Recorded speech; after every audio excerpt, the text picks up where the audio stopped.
High বন্ধুরা, চলে এসেছি আর একটা নতুন ভিডিও নিয়ে। আজ আমি ক্লাস 10-এর লাস্ট চ্যাপ্টার জৈব রসায়ন অর্থাৎ অর্গানিক কেমিস্ট্রি নিয়ে আলোচনা করব। ওকে, এই চ্যাপ্টার মধ্যে আমাদের বেশ কিছু আইপিএসি আছে। আমাদের এই প্রত্যেকটা আইপিএসি আমি পরের ভিডিওতে তোমাদের শিখিয়ে দেবো। ওটা শিখলে তোমাদের আর কোনো বই লাগবে না। আজ আমি জৈব যৌগের একটু প্রথম দিকে আলোচনা করব, কিভাবে আবিষ্কার হলো, কে আবিষ্কার করলো, এসব বিষয়ে একটু আলোচনা করব। ওকে, ফার্স্টে দেখো, কী বলছে? ফার্স্ট বলছে জৈব যৌগ মাত্র কার্বন, মানে প্রত্যেকটা জৈব যৌগের মধ্যে কার্বন থাকবেই, তাই জৈব রসায়নকে কার্বনের রসায়ন বলে, কেমিস্ট্রি অফ কার্বন।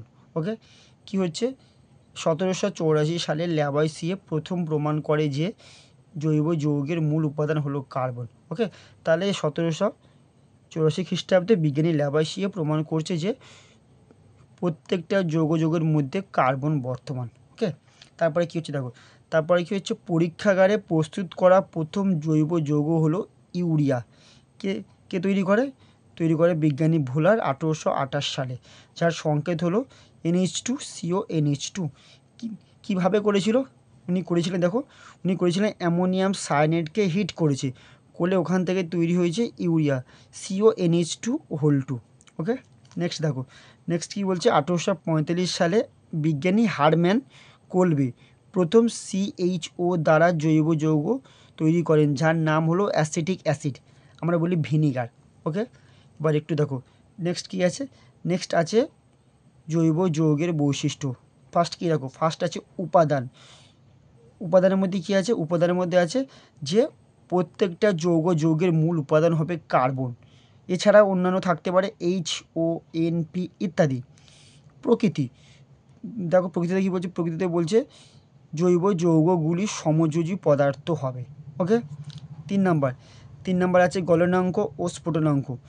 জৈব যৌগগুলি গলনাঙ্ক ও স্ফুটনাঙ্ক কম হবে। দ্রাব্যতা, জলে দ্রাব্য কিন্তু জৈব দ্রাবকে অদ্রাব্য। তার মানে যদি আমি পাতি ভাষায় বললে জৈব যৌগগুলি পোলার দ্রাবকে অদ্রাব্য কিন্তু নন পোলার দ্রাবকে দ্রাব্য। ওকে, 5 নাম্বার তড়িৎ পরিবাহিতা। জৈব যৌগগুলির তড়িৎ পরিবাহিতা খুবই কম, অর্থাৎ কুপরিবাহী, কারণ এরা সমযোজী পদার্থ, যার জন্য এরা তড়িৎ পরিবহন করতে পারে না।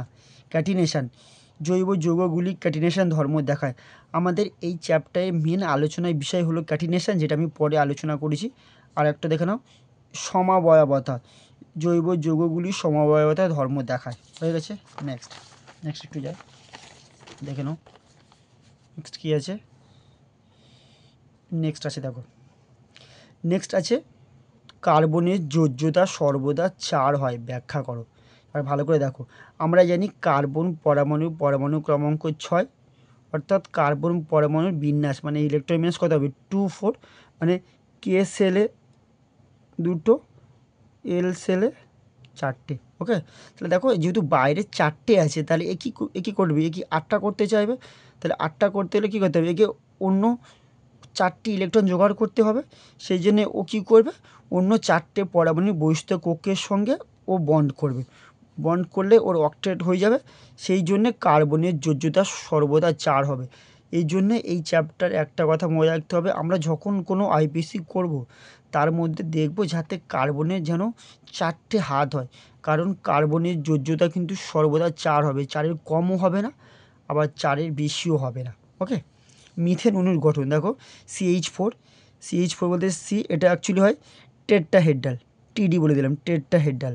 ওকে, আর এই যে কোণটার মান দেখো, এই যে এই HCH এই কোণটার মান 109 ডিগ্রি 28 মিনিট, এবং এই যে লেন্থটা CH, যে লেন্থ, এর দৈর্ঘ্য কত হচ্ছে 1.09 এত অ্যামস্ট্রং। ওকে, নেক্সট আসছি ক্যাটিনেশন দেখো, যেটা আমি বললাম এই চ্যাপ্টার মেন জিনিস, আমাদের কার্বনের ক্যাটিনেশন জানতে হবে, কারণ এই ক্যাটিনেশনের জন্য কার্বন পরমাণুগুলি পরস্পর যুক্ত হয়ে এক বন্ধনও করে, দ্বিবন্ধনও করে, আবার ত্রিবন্ধনও করে। ওকে, আগে একটু দেখি ক্যাটিনেশন কি।